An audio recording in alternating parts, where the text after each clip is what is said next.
Yes, Mr. Rackett. This is your senior correspondent, Barack K. Williams. Today I'm here with three presidents, Richard Nixon, Gerald Ford, and Jimmy Carter. I'm Richard Nixon. Oh, peace with honor. Peace with honor. Gerald Ford here. I like America. I like lemonade. I like flags. I'm Jimmy Carter. I just love those roasted Georgia peanuts. Yes, sir. Roasted Georgia peanuts. Peanuts.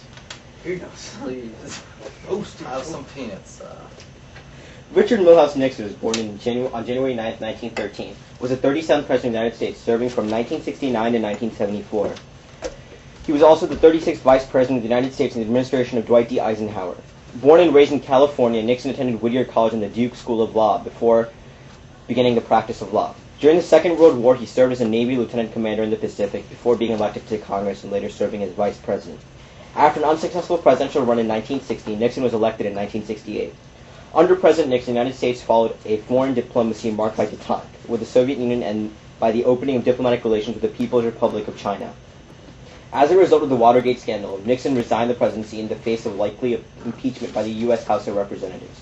His successor, Gerald Ford, issued a controversial pardon for any federal crimes Nixon may have committed, earning his hate from fellow conservatives. Nixon is the only president elected twice to the office of vice president and president. He's also the only president of the United States to resign from the office. Next, we move to Gerald Rudolph Ford Jr. Born July 14, 1913, was the 38th President of the United States and the 40th Vice President of the United States. Ford was the first person appointed to the vice presidency under the terms of the 25th Amendment. Upon succession to the presidency, Ford became the only person to hold that office without having been elected either president or vice president.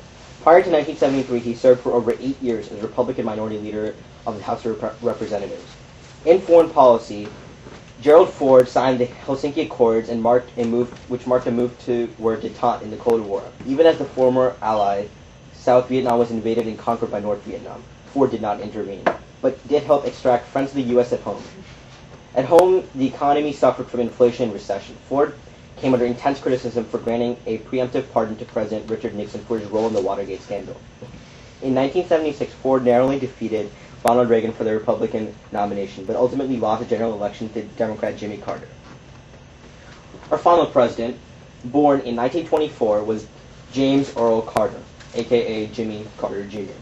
He was the 39th President of the United States from 1977 to 1981, and prior to becoming president, Carter served 2 terms in the Georgia Senate and was the 76th governor of Georgia from 1971 to 1975. Carter's presidency saw the creation of 2 cabinet-level departments, the Department of Energy and the Department of Education. He established a national energy policy, removed price controls from the domestic petroleum production, and advocated for less American reliance on foreign oil sources as a result of the oil crisis in the mid-1970s.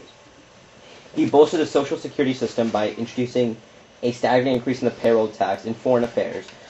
In foreign affairs, Carter pursued the Camp David Accords, the Panama Canal Treaties, and the second round of SALT agreements.